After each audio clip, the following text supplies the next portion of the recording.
avant d'aller voir tel partenaire, il faut que l'État congolais nous dise que j'en suis à un point de dénuement tel que je suis obligé de vendre les bijoux de famille. Commençons par là. Ça, c'est le deuxième principe que je poserai. Une fois qu'ils ont dit ça, et ça ne se dit pas en catimini, dans un cabinet, dans un couloir, ça se dit au Parlement. Le gouvernement, l'exécutif, prend la décision, vient au Parlement. Et vous voyez, Christian Perrin, ce qui se décline derrière, c'est les comptes. Si on nous dit que nous devons vendre les bijoux de famille, mon frère, mon ami Clément Mirassa vous dira, mais où sont passés les 14 000 milliards?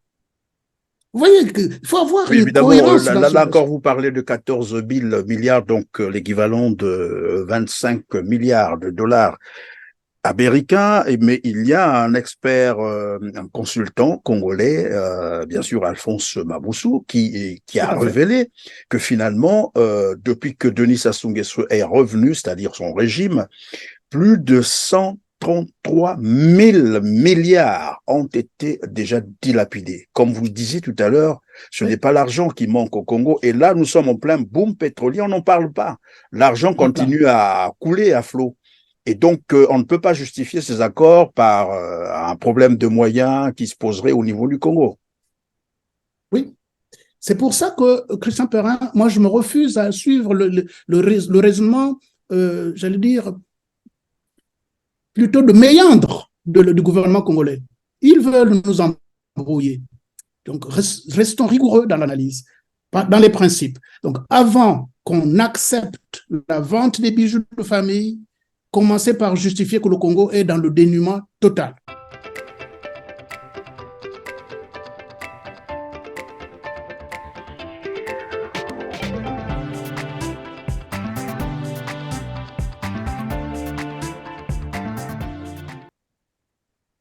Mesdames, Messieurs, bonjour, ravi de vous retrouver en compagnie de Jean-Noël Mabiala, docteur en linguistique historique et sciences du langage, enseignant-chercheur, spécialité, identité, altérité, interculturalité. Vous êtes également président du mouvement unitaire pour la République, le MUR, un parti de l'opposition. Vous êtes aussi vice-président de la composante J3M. Bonjour Jean-Noël.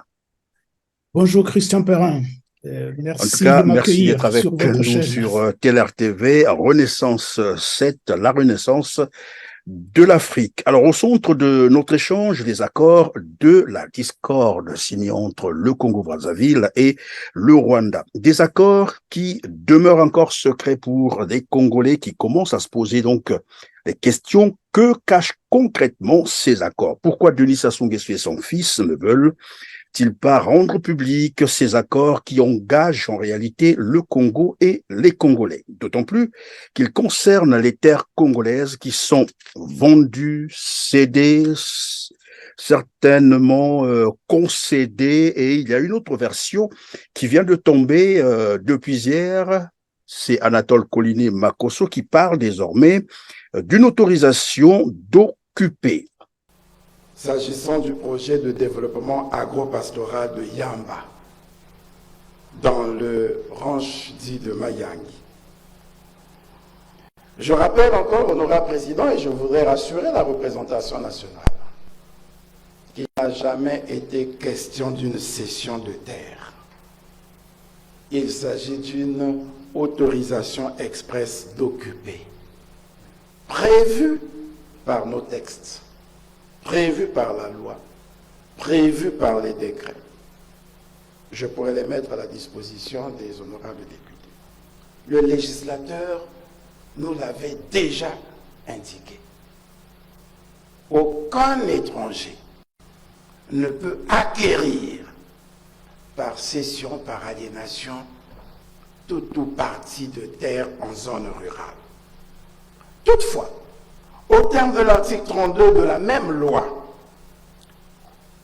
il est donné possibilité à l'État d'autoriser l'occupation en jouissance d'une dépendance de son domaine foncier à titre provisoire pour y réaliser des activités de développement économique. À titre provisoire. D'où l'autorisation expresse d'occuper, qui n'a rien à voir avec un acte de scission. On aurait même pu dire qu'il est même loin d'un bail amphithéotique au sens classique du terme, qui aurait pu permettre à quelqu'un d'occuper un terrain pendant plus de 99 ans. Non. Voilà. Et donc, on a donné une autorisation d'occuper les terres du Congo-Brazzaville. Alors, trop d'imbroglio, c'est le moins que l'on peut dire, sinon une certaine confusion. Que vise, selon vous, ce petit jeu de mots? Christian Perrin, merci de m'accorder la parole et de me donner l'occasion d'intervenir sur cette question brûlante qu'il est depuis plusieurs mois. Vous avez dû recevoir plusieurs intervenants sur votre chaîne sur cette problématique-là. Je ne voudrais pas être une voix de plus, mais on verra tout à l'heure la différence ou la différence de méthode ou la différence de notre démarche. Aujourd'hui, nous en parlerons. Donc, commençons. Je réponds d'abord à votre question. Que cache ce jeu de mots ou ce jeu de termes? Le linguiste que je suis aurait été tenté justement de faire des définitions, des nuances entre les termes qui sont proposés. Autorisation, cession, concession. Vente Mais aussi. évidemment, je ne voudrais... Pardon? Vente aussi. Il y a eu la vente dernièrement aussi. hein, à un franc. Vente aussi. Mais vous vous doutez bien, et je redis aux chers téléspectateurs ou ceux qui vous suivent, que je ne vais pas les ennuyer avec les définitions académiques. Donc, ne parlons pas de définition. Disons plutôt, au niveau politique, quel est le but de cette démarche qui ressemblera à une démarche, j'allais dire, dilatoire. C'est-à-dire, on aurait envie de gagner du temps, de perdre du temps et de divertir. Donc, le problème n'est pas de savoir de quoi il s'agit, c'est pas simplement de quel terme il faut. Le problème, c'est la procédure politique, la procédure, j'allais dire, constitutionnelle. Quand Pardon, Jean-Noël, lorsque vous dites ce sont là des manœuvres dilatoires, en fait, on veut gagner du temps, distraire, gagner du temps, c'est-à-dire, ben voilà, après les Congolais peuvent oublier, c'est ça? Nous sommes dans une démarche où vous avez vu, je crois que sur cette affaire des accords avec le Rwanda, il y a plus de 2 ans, je pense, ça doit remonter à 2021.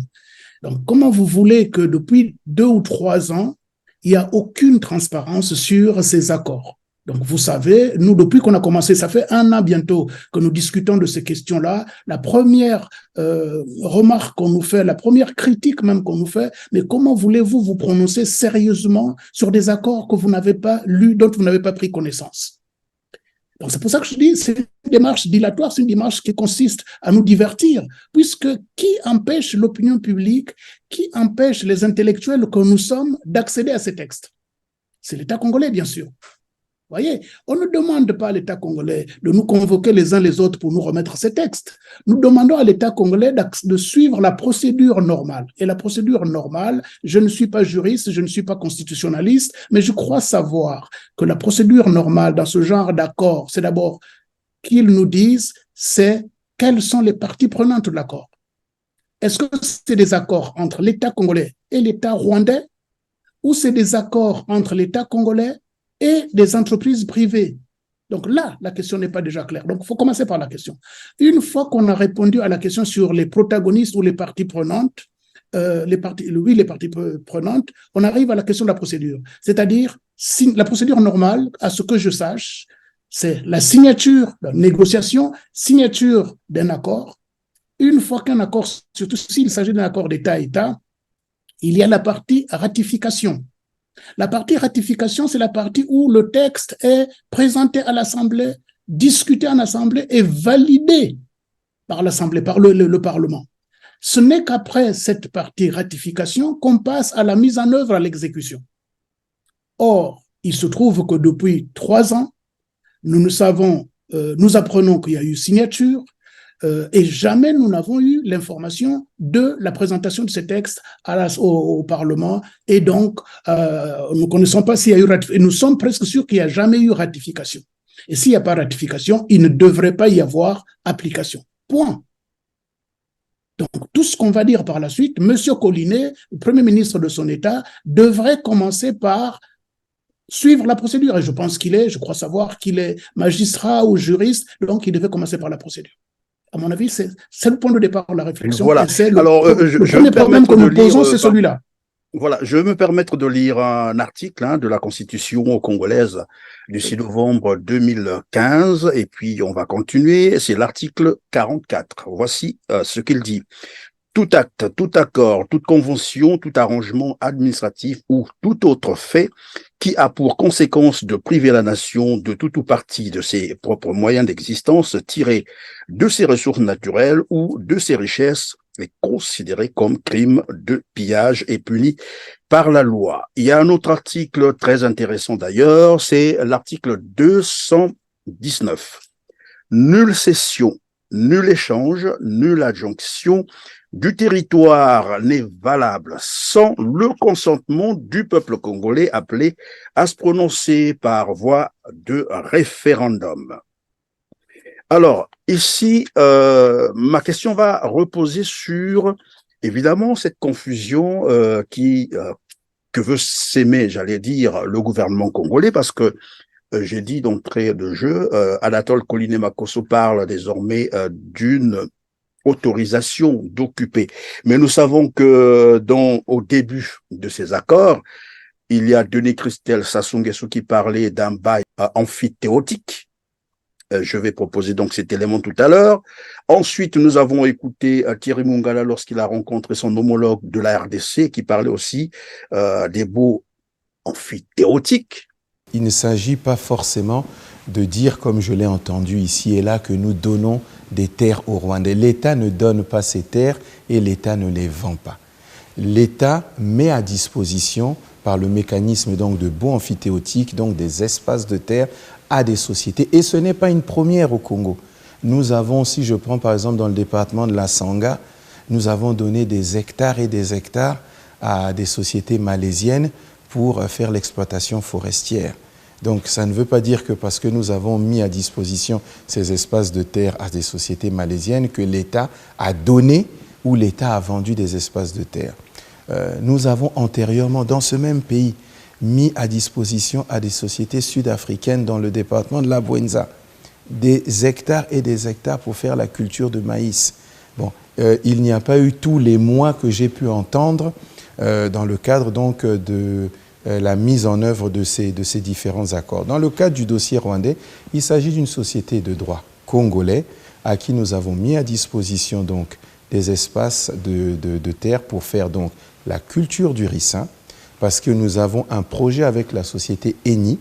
Il faut le savoir, la société Eni qui veut développer donc les biocarburants et l'approvisionnement dont Eni a besoin pour développer le biocarburant, c'est le ricin. Donc il s'agit en réalité d'un contrat qui est tout à fait classique. C'est une coopération agissante sur le plan économique. Vous évoquez Maluku. Maluku, chez nous, c'est une zone économique, une zone industrielle, dans laquelle nous avons l'intention, dans le cadre du projet de diversification du gouvernement, qui n'est que la traduction programmatique du projet de société du chef de l'État, nous allons y implanter des industries, des manufactures, comme on dit. Eh bien, il ne s'agit de rien d'autre que de cela. Quant aux terres, nous avons un volet de développement agricole qui est extrêmement important dans le projet de société du président de la République.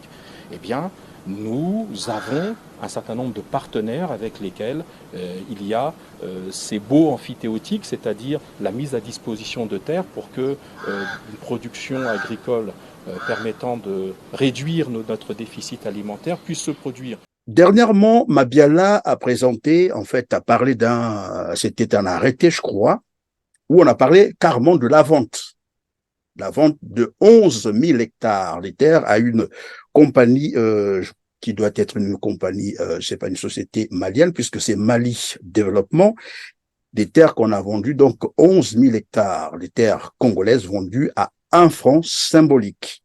Et donc, à l'Assemblée, curieusement, Anatole Koliné-Makosso vient parler d'une autorisation d'occuper. Et voilà pourquoi je vous posais la question dès le départ, que peut cacher cet imbroglio, cette confusion qu'on est en train d'entretenir, et pourquoi on continue à être j'allais dire, il manque de transparence. Et la suite donc de ma question, c'était, après on va revenir là-dessus, puisque vous avez parlé de la procédure, vous avez dit après signature, il doit y avoir ratification et ensuite, voilà. Mais or, aujourd'hui, selon nos sources, il y a déjà exécution de ces accords, notamment à Yamba. Il y a eu des équipes qui sont allées évidemment sur le terrain constater les faits. Et on en parlera certainement aussi au cours de cette émission. Et donc, les accords sont déjà mis en exécution. Et jusque-là, ces accords n'ont jamais été ratifiés. Et on nous parle finalement d'un décret.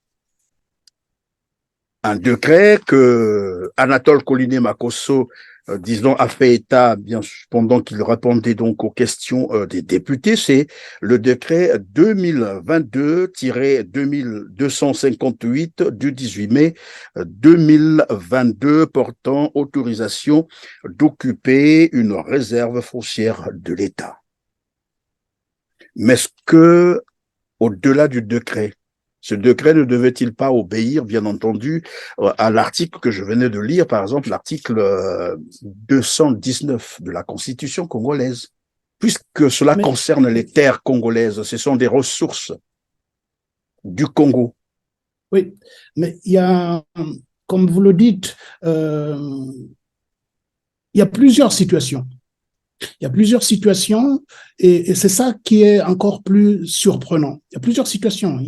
On parle des accords avec le Rwanda et on parle, comme vous le dites, d'autres situations d'autorisation ou de vente à des particuliers, à des privés, etc., etc. Ce qu'il y a, le lien, le dénominateur commun entre ces situations, c'est il y a terre. Ce qui est en jeu, c'est transmission de propriété foncière de l'État à des clients. Voilà, simplifions. La transaction, c'est État et des clients. Donc, tout à l'heure, dans la première intervention, on se posait la question de savoir si ces clients, c'est des entreprises privées ou c'est des États. Suivant ce qui est le client, la procédure est sûrement différente. Donc, première chose, ce qui est en commun, donc, signature tout azimut, vente, transmission ou d'ailleurs, comment on appelle, oui, transmission tout azimut de propriété foncière, de terre. Derrière, il y a quelque chose qui est intéressant qu'il faut interpeller, c'est quels sont... Il y a quelque chose que je dirais par rapport à la question budgétaire, par exemple. Pour qu'on fasse un fil conducteur de toutes ces situations, on s'attendrait à ce que l'État congolais se trouve dans une situation où il manque de ressources, ou suite à une crise, par exemple, et que le recours à la vente des bijoux de famille devienne l'ultime recours. Donc, moi, je verrais les choses comme ça, c'est-à-dire, je n'irai pas dans chaque situation, comme vous essayez de décortiquer. N'allons pas dans leur jeu. Jean-Noël Mabiala, en fait, pour oui. Denis Sassou Nguesso, parce que c'est lui, hein, lui au moins je l'ai entendu dire, et dernièrement il était au Rwanda, c'était pour, disons, profiter de l'expérience agricole du Rwanda. Oui, mais revenons à la première question. Avant qu'on voit qu'est-ce qu'il veut faire avec le Rwanda, je dirais, restons dans les procédures ou dans les principes, Christian Perrin. Le premier principe, je vous l'ai posé, je le répète, c'est déjà savoir qui sont les parties prenantes et quelle est la procédure. Voilà. Ce principe-là, je vais mieux l'illustrer.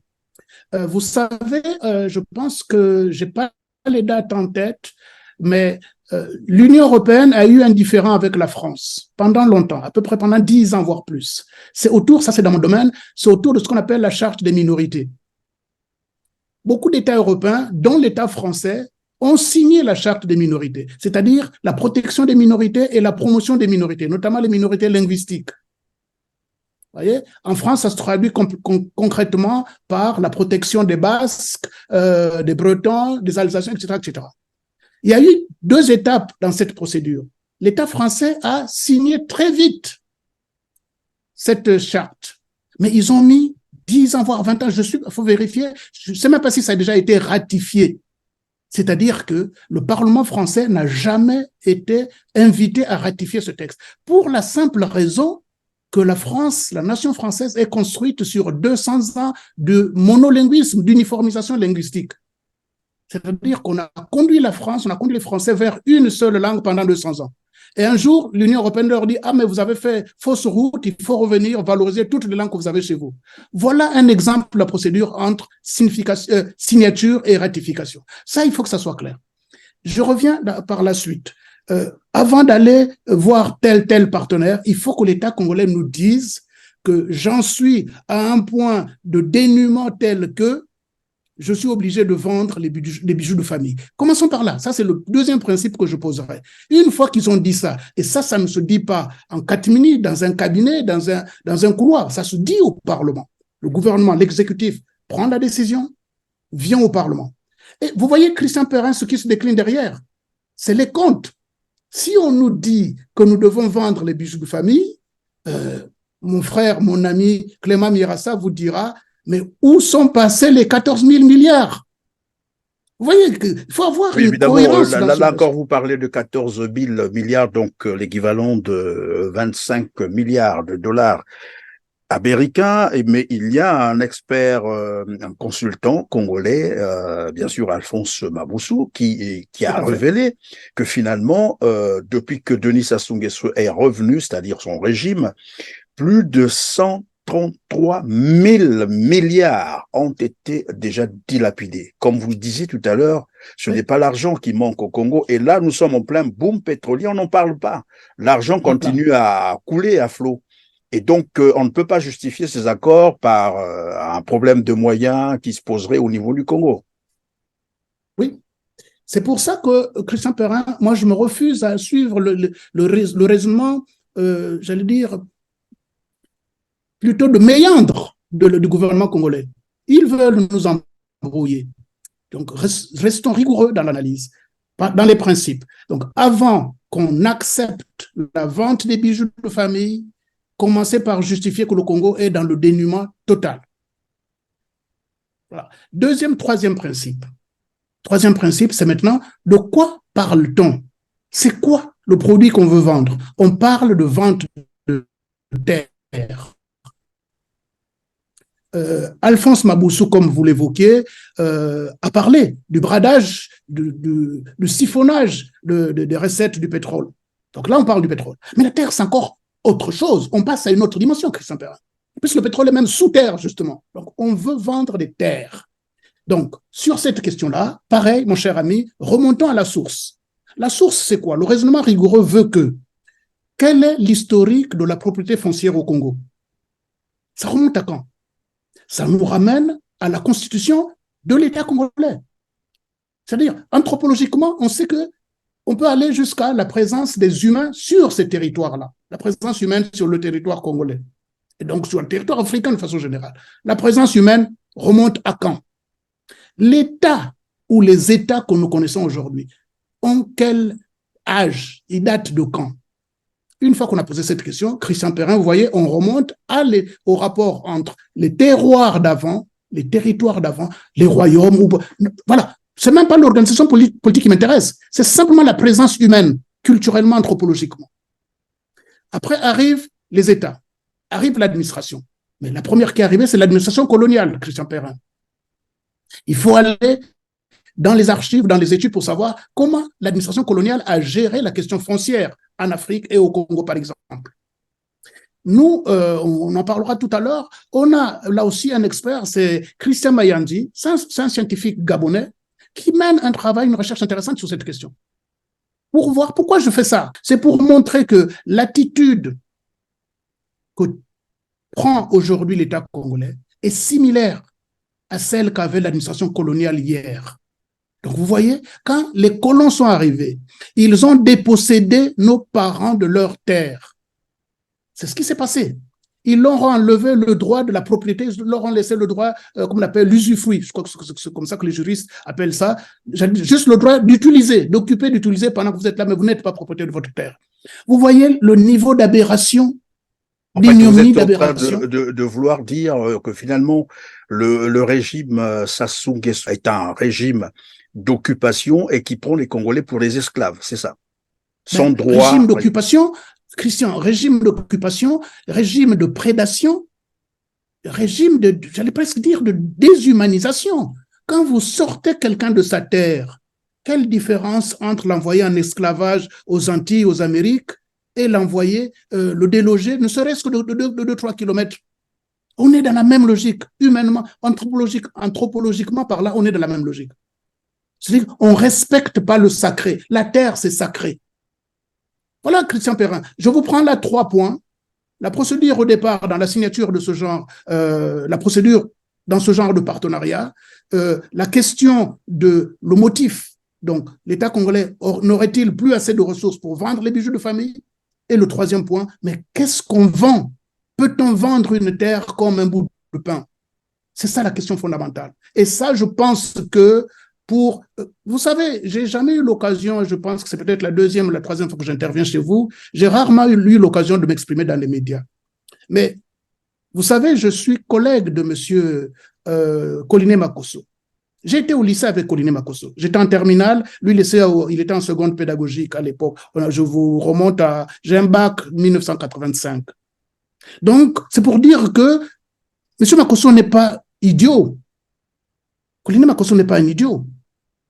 Alors, évidemment, moi, on fait tous la différence entre la fameuse intellectuelle, la fameuse intelligence et la logique, la cohérence de la logique.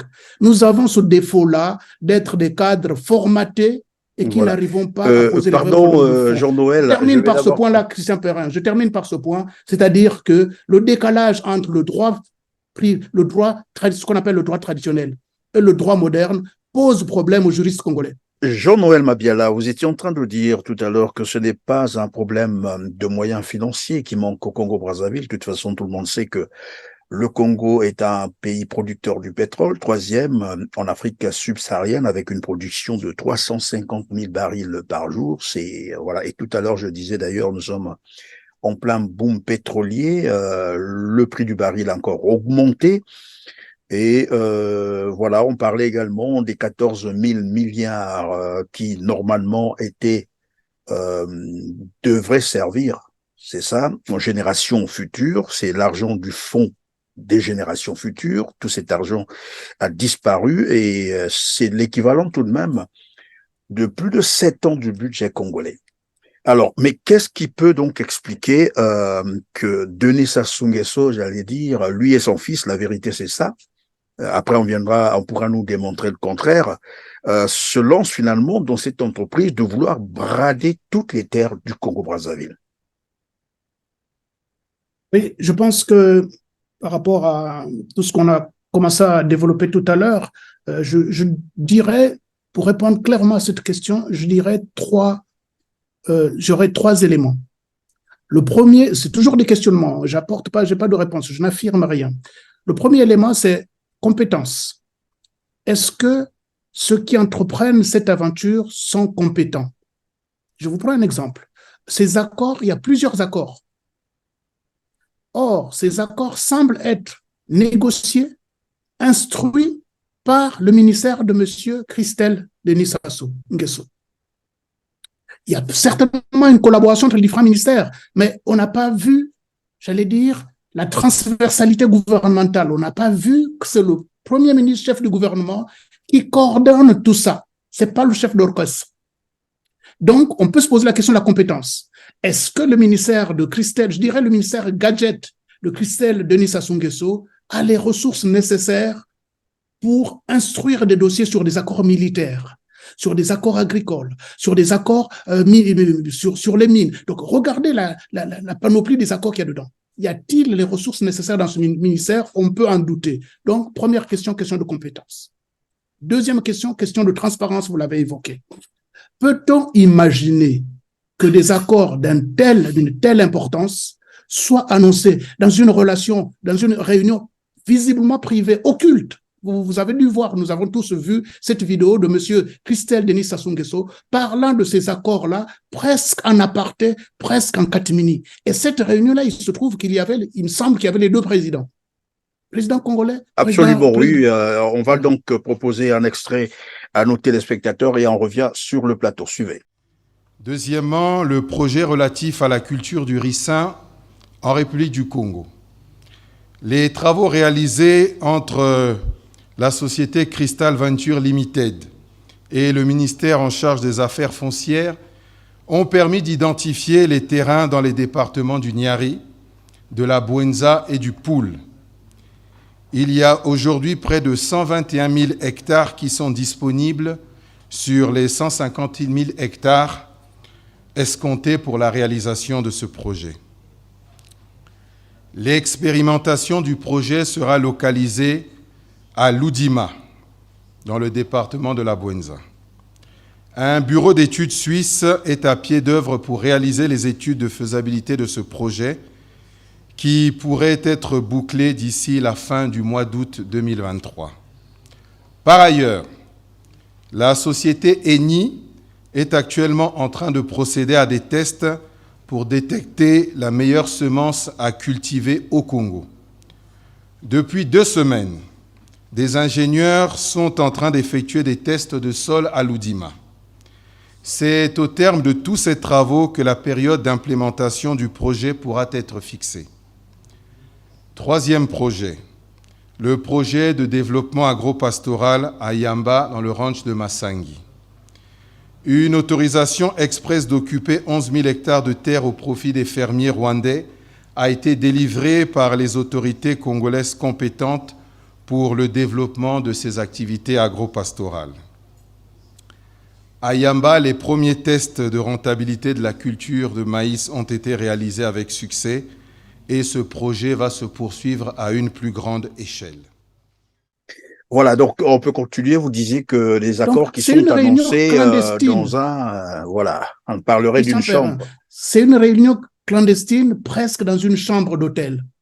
Et c'est à cette occasion-là qu'on vous annonce que l'État congolais, d'ailleurs, ce n'est pas une annonce aux Congolais, hein, c'est une annonce, c'est une réunion, j'allais dire, c'est un enregistrement qui a été, j'allais dire, peut-être piraté. Ce n'était pas destiné au peuple congolais, puisque ça aurait été publié présenté sur Télé Congo. Je ne pense pas que cette vidéo, cette réunion ait été diffusée sur Télé Congo. Non, mais je peux vous le confirmer, hein, c'est jamais passé sur Télé Congo, et là, nous avons trouvé ça sur un site rwandais. Voilà. Donc, ça pose la question de la transparence, ça pose la question du sérieux et ça pose la question du mépris qu'on a vis-à-vis des Congolais. Les Congolais apprennent, du nord au sud, apprennent que l'État congolais est en train de vendre, de céder ou d'autoriser l'occupation, pour prendre une série de termes que veulent utiliser les autorités congolaises. Ils sont en train de vendre des terroirs, des étendues du territoire congolais, délimitées, précisées, parce que c'est à cette occasion qu'on nous dit de quel territoire il s'agit. Et à quel moment on peut demander à M. Denis Christel Nguesso pourquoi le Poul, pourquoi la Bouenza, pourquoi le Niari, pourquoi pas. Alors, tout le monde avait dit au début, on a exempté le Kwilu, mais on voit ce qui se passe aussi pour les autres sessions qu'on voit. Donc, à quel moment les autorités congolaises... Pardon, Jean-Noël Mabiala, oui. Vous allez continuer à répondre, puisque vous parlez déjà de Pointe-Noire, je préfère vous proposer un élément. C'est Amédée Louembadelo, d'ailleurs, qui était sur le terrain pour nous parler d'une autre vente d'un terrain, il faut le dire comme ça, mais là, pourtant, il y avait une voie publique qu'on a vendue aux Chinois et on revient sur le plateau pour que vous réagissiez sur cet élément. Suivez. Très chers compatriotes congolais à travers le monde, ce 10 novembre 2023, je viens vous parler d'un scandale d'État, d'une escroquerie de la République. Comme vous pouvez le constater, je suis bel et bien à Pointe-Noire, plus précisément au kilomètre 4. Une partie du Congo, je vous dis qu'une partie du Congo vient d'être vendue aux Chinois. Qui a vendu cette partie du Congo aux étrangers chinois? Par cette image, vous allez constater que je dis la vérité. Vous voyez, cette clôture est mise sur une avenue. Moi, j'ai grandi ici. Tout le monde sait que ça, c'est une avenue. Alors, comment ça se fait que cette avenue une partie du Congo devienne une propriété des Chinois? Qui a vendu nos terres aux Chinois? Monsieur Denis Sassou Nguesso, c'est à vous de nous répondre. Qui a vendu une partie du Congo aux Chinois? Hier, c'était les Rwandais. Aujourd'hui même, c'est Cheikh Amadou Nyangadou qui vient de confisquer aux Congolais leurs terres. Et là, je vois qu'une partie du Congo vient d'être vendue aux Chinois. Qui a vendu une partie de notre pays aux Chinois? Nous avons besoin de la réponse. C'est au nom du peuple congolais que je parle. C'est le kilomètre 4. À côté du stade Cheminot, là où nous on a grandi. Le Congo continue à être vendu. Qui fait ça? Qui fait ça?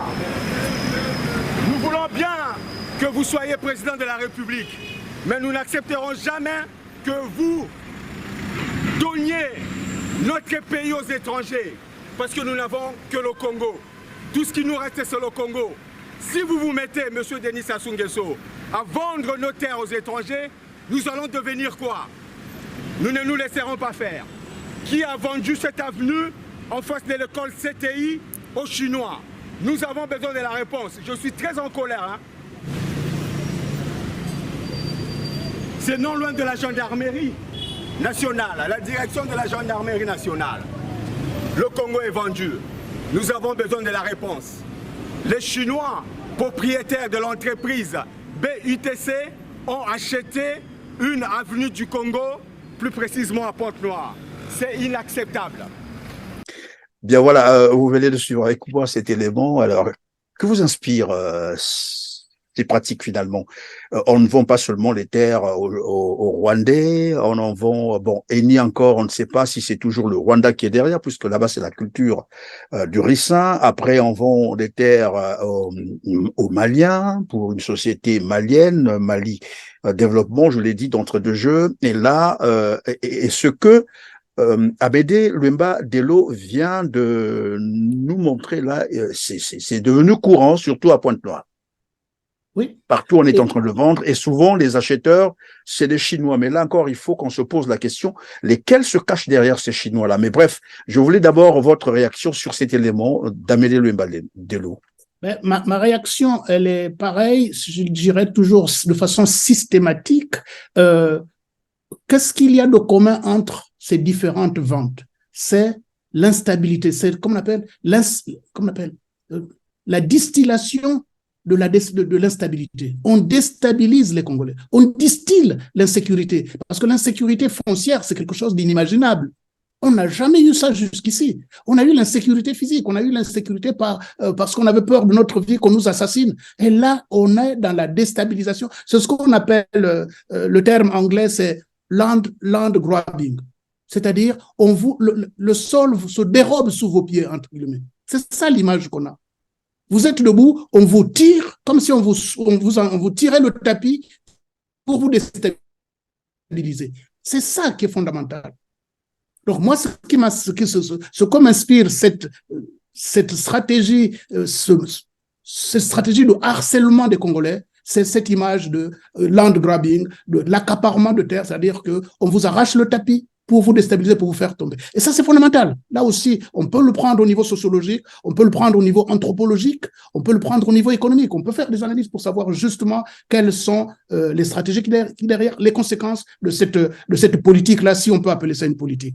Mais il y a quand même un petit détail qui ne doit pas passer inaperçu, c'est que dans l'élément d'Amédé Luemba Dello, il dit que ce terrain qui a été vendu à un Chinois, il faut mettre ça entre guillemets, se trouve presque en face d'un camp de la gendarmerie. Là aussi se pose un problème de sécurité. Oui, on a le problème de sécurité, on a ce bradage du patrimoine parce qu'on parle d'une avenue qui a été transformée en parcelle privée. Donc, et ça, on a d'autres exemples. Le nombre de terrains, le nombre de bâtiments publics qui ont été cédés, vendus, on ne sait à quel prix, sous quelles conditions à des privés, il y a légion de ce genre d'exemple. Et là aussi, pareil, moi, mon raisonnement, il est rigoureux et systématique. Qu'est-ce qu'il y a en jeu? Il y a une question qui est restée en suspens tout à l'heure, vous m'avez dit, mais qu'est-ce qu'il cherche, monsieur Sassou Nguesso? Je dirais, en deux temps, quelle est la situation de monsieur le Premier ministre? Pour moi, c'est une situation d'irresponsabilité. L'arrogance du gouvernement congolais sur ces questions-là, c'est une question d'irresponsabilité parce qu'ils sont en train d'insulter l'histoire. Et encore une fois, je ne cède pas au débat de personne. Mais je vous donne quand même un exemple. Monsieur Pierre Mabiala, on connaît le discours que monsieur Pierre Mabiala a tenu à l'égard de monsieur Sassou Nguesso à l'époque. Donc, je dirais aux amis qui sont au gouvernement aujourd'hui, évitez d'insulter l'histoire. Parce que peut-être que Mabiala est aujourd'hui, Pierre Mabiala est dans une situation de chantage pour s'amender, pour se faire pardonner par l'arrogance qu'il a eue vis-à-vis de monsieur Sassou hier, mais il n'est pas question que les Congolais paye le prix de son arrogance. Donc, j'attire l'attention de M. Collinet là-dessus en lui disant, attention, si vous voulez faire les lèche-bottes et montrer à M. Sassou que vous êtes les meilleurs de ses serviteurs, c'est pas sur le dos des Congolais. Pensez à l'histoire. Ça, c'est la chose. Alors, le point sur lequel je voulais revenir tout à l'heure, il y en a deux. Pourquoi faire appel à l'expertise des Rwandais, la fameuse expertise des Rwandais, ou les expertises des Rwandais? Nous reviendrons par rapport à la task force et par rapport au mémorandum là-dessus. Mais la question, c'est qu'on peut se poser, pareil, quelle est la politique agricole du gouvernement de M. Collinet Makosso et du régime de M. Sassou dans sa globalité? Quelles sont leurs priorités agricoles? M. Sassou Nguesso est celui qui nous avait vendu l'autosuffisance alimentaire en l'an 2000. Et on sait où on en est aujourd'hui. Ils nous ont vendu l'émergence en l'an 2025. Et on a compris, c'est Collinet Makosso qui nous a dit que ce n'est plus l'émergence qui est la priorité, mais préparer la réélection en 2026. Donc, que sont-ils déjà? Quelles sont leurs compétences à eux avant de faire venir l'expertise rwandaise? J'ai rien. J'ai aspiration à arriver aux responsabilités au Congo. Donc, je ne peux pas avoir un discours vindicatif vis-à-vis du Rwanda. Ce qui me préoccupe, c'est l'incohérence ou l'irresponsabilité des politiques congolais. La situation du Rwanda, on la verra plus tard. Regardons d'abord la responsabilité des Congolais. Voilà ce que je voulais vous dire là-dessus. Et attention, que cherche M. Sassou Nguesso? Je dirais, en tant que politique, je dirais M. Sassou Nguesso sème les graines de la haine. Il sème les graines de du chaos après lui. Je n'ai aucun risque de me tromper que de penser que M. Sassou veut le déluge après lui. Et aujourd'hui, je le dis, sans peur de me tromper, que la spéculation, c'est pas moi qui le dis, c'est pas moi qui l'affirme, mais il y a des rumeurs, des supputations qui disent que ces accords agricoles vont faire entrer des milices, des supplétifs rwandais qui vont peut-être servir pour demain en cas de... voilà. Donc, c'est ça qu'on craint. Moi, je ne veux pas j'ai aussi une question, ou sortir des touches de torchons. Je termine là-dessus, Christian Perrin, parce qu'il faut être précis dans les termes. Je ne sors pas d'une sorte d'épouvantail, c'est pas une incitation à la haine. La question que je pose, c'est comment peut-on, sur les accords militaires, par exemple, je ne les ai pas, mais comment peut-on imaginer que les Congolais qui vivent ce qu'ils vivent aujourd'hui en matière d'insécurité, en matière d'assassinat, en matière de crimes, comment pouvez-vous imaginer que les Congolais attendent une protection de l'armée rwandaise? Qu'est-ce qu'elle va nous apporter si ce n'est pas venir soutenir le régime d'aujourd'hui? Et pourquoi vous pensez-vous que nous serions encore plus en sécurité? Donc, on se pose la question, à quoi servent ces accords-là? Évidemment, à quoi servent ces accords? La question que j'allais vous poser, c'est est-ce que, puisque vous parlez de la politique de la terre brûlée, finalement, que veut pratiquer Denis Sassou Nguesso, après lui, c'est le déluge. Et la question, c'était de savoir... Est-ce que, évidemment, ces accords, puisque jusqu'aujourd'hui, nous sommes en train de le dire, qui sont encore opaques, personne ne sait ce qu'il y a dans ces accords, je parie que même le Premier ministre Anatole Collinet Makosso n'en sait absolument rien. Il est en train de se fourvoyer et ça, on peut le démontrer parce que au départ, ce qu'on ne nous dit pas souvent, c'est que il y a eu la réception, il y a eu une audience que Pierre Mabiala, le ministre des Affaires foncières, avait accordé à un ambassadeur rwandais qui est venu réclamer les dossiers fonciers des terres qui leur avaient été cédées. Cet élément, vous pouvez encore retrouver ça. Et donc, je rappelais d'entrée de jeu Denis Christian Sassou Nguesso lui-même qui parle d'un bail amphithéotique. Le porte-parole du gouvernement, Thierry Mongala également, va dans le même sens. Et Pierre Mabiala, lui-même récemment, ça je rappelle encore, a parlé de la vente des terres à 1 franc symbolique. Et donc, moi, ma question, c'était de savoir, est-ce que tous ces accords, dans cette opacité, n'est-ce pas là un piège dans lequel Denis Sassou Nguesso veut mettre les Congolais, de sorte que demain, s'il part, et que le nouveau pouvoir qui va arriver rejette ces accords, par exemple, ou les annule, que finalement va naître un conflit entre le Congo et le Rwanda, parce que nous voyons ce qui se passe à l'est de la RDC. Et aujourd'hui, c'est juste un rappel, j'allais dire, cette stratégie expansionniste du Rwanda, tout le monde le sait. Est-ce que ce n'est pas là, évidemment, un piège dans lequel Sassou Nguesso est en train de mettre le Congo? Et sinon, comment faire pour arrêter cela avant que le pire n'arrive? Christian Perrin, vous formulez très bien les problèmes. Et encore une fois, je répète ici que vous et moi n'affirmons rien, ne déclarons rien, ne souhaitons rien qu'interpeller les responsables congolais. C'est un discours, c'est une exigence de responsabilité. Moi, je mêle dans les explications que je vous donne, dans les réponses que je vous donne, je mêle un raisonnement rigoureux de scientifique, d'intellectuel, mais aussi le discours politique. Et sur l'aspect politique, je pèse mes mots. Je pèse mes mots en disant, tout ce que je fais aujourd'hui, c'est relayer un désarroi des populations congolaises et interpeller les responsables congolais, donc le président de la République, son premier ministre, mais surtout le président de la République. Donc quand je dis, nous avons la crainte que M. Sassou Nguesso nous prépare une stratégie de après moi le déluge, c'est une interrogation, c'est pas une affirmation. À lui, en tant que président de la République, de nous rassurer, c'est tout ce qu'on lui demande. Je pèse mes mots parce que moi, je suis responsable politique. J'ai des partenaires politiques au Congo. Donc, je ne veux pas que mes propos soient mal interprétés. Je suis membre de la composante de J3M. La composante de J3M évolue librement au Congo. Notre champion politique est en prison. Donc, je pèse mes termes.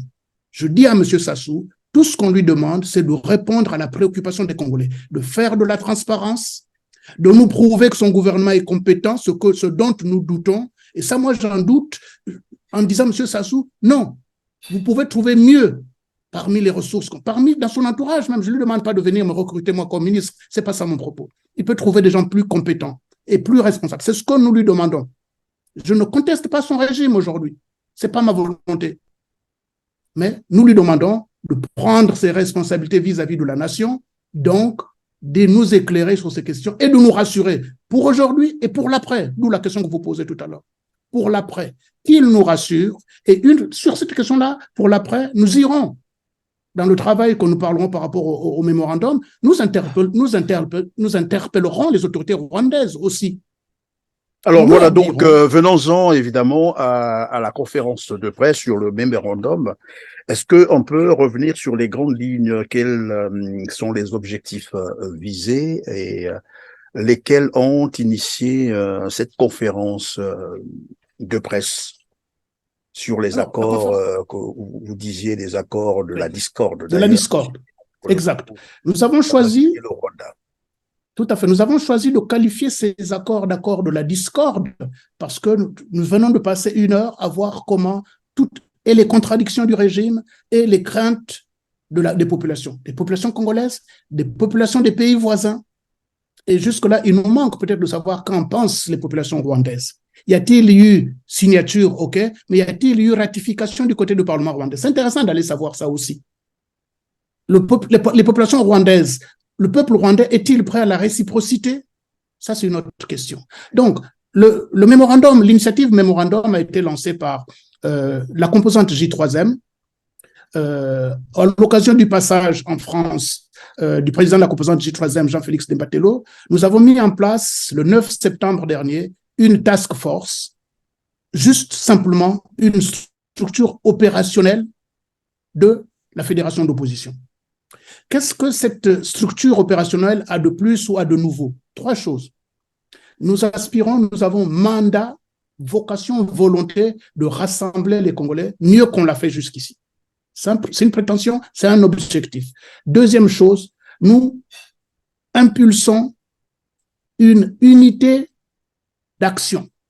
Unité d'action veut dire quoi? Nous sommes différents, nous sommes divers dans nos convictions, dans nos appartenances politiques, mais nous pouvons agir de concert. C'est ça l'unité d'action. Agir de concert, conjuguer nos forces pour un objectif simple. Avec qui concrètement? Avec qui unir avec tous les Congolais qui aspirent à un changement démocratique au Congo, démocratique pacifique au Congo.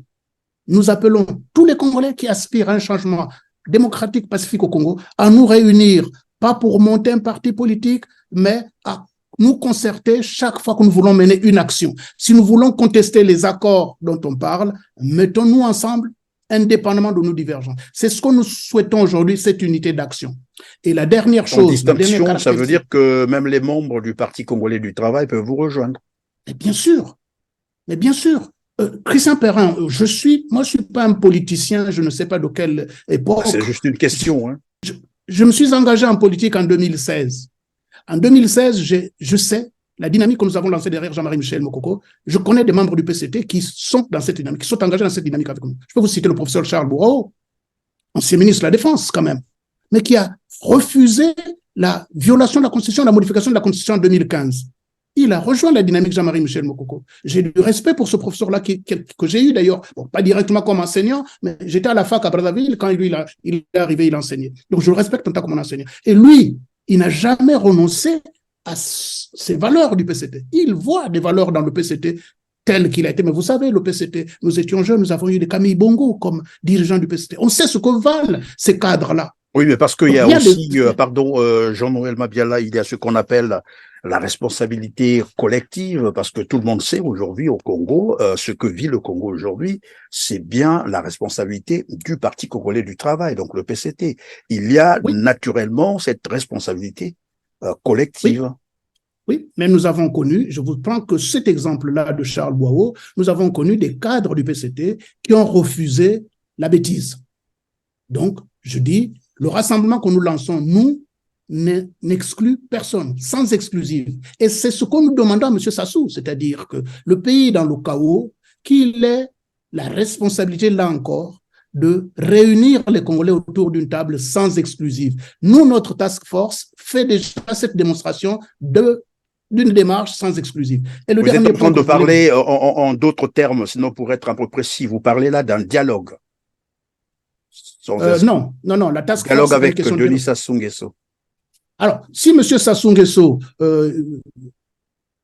prend conscience de ce que tout le monde sait, que le pays est dans le chaos, que son régime et lui-même ont entraîné le pays dans le chaos, puisque nous en sommes à vendre les bijoux de famille, ça c'est un exemple justement de savoir qu'il y a peut-être plus de ressources. Évidemment, on sait qu'il y a encore des ressources. Bon, s'il est conscient, s'il prend conscience, s'il ouvre les yeux juste pour voir que loin de hors de son palais, les Congolais sont dans la misère, ils sont dans la douleur, dans la violence, dans tout ce que vous voulez. Et qu'à partir de là, il admette, c'est ce qu'on est en train de dire, qu'il admette l'incompétence de ses collaborateurs. Il admette en ce moment-là qu'il y a nous lui disons, une fois qu'il en sera arrivé à la conclusion que son régime est fait d'incompétents, de médiocres, nous lui disons qu'il y a des Congolais bons, même s'ils ont été marginalisés. Ils sont au pays, je ne parle pas de la diaspora, je n'ai pas la prétention de penser... Jean-Noël, vous êtes en train de dire, si j'ai bien compris, je récapitule, après vous me direz si je me trompe. Oui. Donc, si son régime, c'est-à-dire les membres qui composent son régime sont médiocres, il peut trouver des Congolais qui sont bons ailleurs. Donc, en d'autres termes, Denis Sassou Nguesso peut continuer à rester à la tête du Congo en changeant d'équipe. Donc, pour vous, le problème, c'est plutôt l'équipe qui l'entoure, les hommes qui l'entourent, et non Denis Sassou Nguesso lui-même. Non, il ne s'agit pas de débaucher des gens plus compétents à l'extérieur, qui ont plus de valeur. Non, à l'extérieur comme à l'intérieur, de toute façon. Même mais quand je dis l'extérieur du régime, je parle de l'extérieur du régime. Je n'ai pas dit qu'il n'y a pas de... Non, pardon, permettez que je termine ma question. Je n'ai pas dit non plus qu'au Congo, il n'y a pas des compétences. Au Congo, il y a des compétences. J'en ai vu, j'en connais. Mais ma question était de savoir, parce que si je vous ai bien compris, voilà pourquoi je vous ai dit, si je me trompe, alors corrigez-moi. Pour vous, Denis Sassou Nguesso peut changer son équipe pour prendre des compétents et continuer à gouverner le Congo. Le problème, ce n'est pas Denis Sassou Nguesso, mais ce sont les hommes qui l'entourent. Non, c'est pas ce que je veux dire. Si je dis que M. Sassou Nguesso, le régime de M. Sassou Nguesso depuis, je sais pas, 30 ou 40 ans, est un conglomérat d'incompétents, on peut se poser la question de sa compétence à lui-même. Donc, dans ce raisonnement, je parle de sa propre responsabilité. Quand je parle de sa propre responsabilité, je parle de sa compétence. Est-il compétent de diriger comme dirigeant du Congo quand on voit les résultats aujourd'hui? Est-ce qu'il peut se poser cette question lui-même? Mais ce que je veux dire, c'est qu'il prenne la responsabilité de constater qu'il a conduit le pays dans le chaos et qu'il rassemble, qu'il crée les conditions d'un rassemblement des Congolais. Quand je dis créer les conditions d'un rassemblement du Congo, c'est pas qu'il débauche qui que ce soit et qu'on fasse un dialogue. Je parle de la composante J3M et de la fédération d'opposition, nous avons toujours refusé les dialogues mascarades. Donc, je ne parle pas d'un dialogue mascarade que nous ferait M. Sassou. Je parle d'une rencontre, que s'on remette autour de la table. L'histoire du Congo connaît d'exemples. C'est la conférence nationale. Évidemment, voilà pourquoi je vous posais expressément la question, se remettre autour de la table. Quelle expérience avez-vous tiré de tous les dialogues qu'il y a eu au Congo? Quelle expérience avez-vous tiré de tous ces dialogues, de ces retrouvailles au Congo-Brazzaville? Vous la connaissez. Le pays s'est enfoncé de plus en plus. C'est tout. Qu'est-ce que vous voulez tirer de ces dialogues si ce n'est pas constater que le pays s'est enfoncé de plus en plus? Il n'y a aucun dialogue qui n'a sorti, aucun dialogue n'a créé même les conditions d'une démocratie transparente et crédible. Rien que ça. Ça veut dire qu'aucun dialogue d'un sursaut économique. Il n'y a pas de dialogue qui a apporté la solution avec toute l'expérience que les Congolais ont vécue. Mais on va quand même avancer parce qu'il faut qu'on parle évidemment de votre conférence sur la vente des terres, je disais, lesquelles ont organisé et les objectifs visés, c'était quoi? La suite, ça sera quoi concrètement? Parce qu'après, les gens nous disent oui, on dit, on parle, on tient les conférences, les discours, mais après, pourquoi ils passent pas à l'action? La suite, ça sera quoi? Nous avons organisé hier une conférence de presse pour présenter ce projet de mémorandum qui vise, comme je vous disais, à réunir les Congolais et les amis du Congo pour discuter, pour analyser les tenants et les aboutissants de cette affaire d'accord et de vente de terre, à analyser les enjeux, les parties prenantes. Tout ce qu'on a vu au début, c'était un peu ça. C'est ça, quels sont les enjeux? Quels sont les enjeux en termes de procédure juridique, procédure constitutionnelle? Quels sont les enjeux en termes de volonté, de politique économique? Donc, tout ça, nous allons analyser, travailler sur toutes ces questions-là. La nouveauté par rapport à un an, peut-être qu'on parle de ces accords-là. Ce qu'il y a de nouveau, c'est que nous ne sommes pas dans une démarche de déclaration individuelle les uns les autres. Nous ne sommes pas dans les démarches d'invective.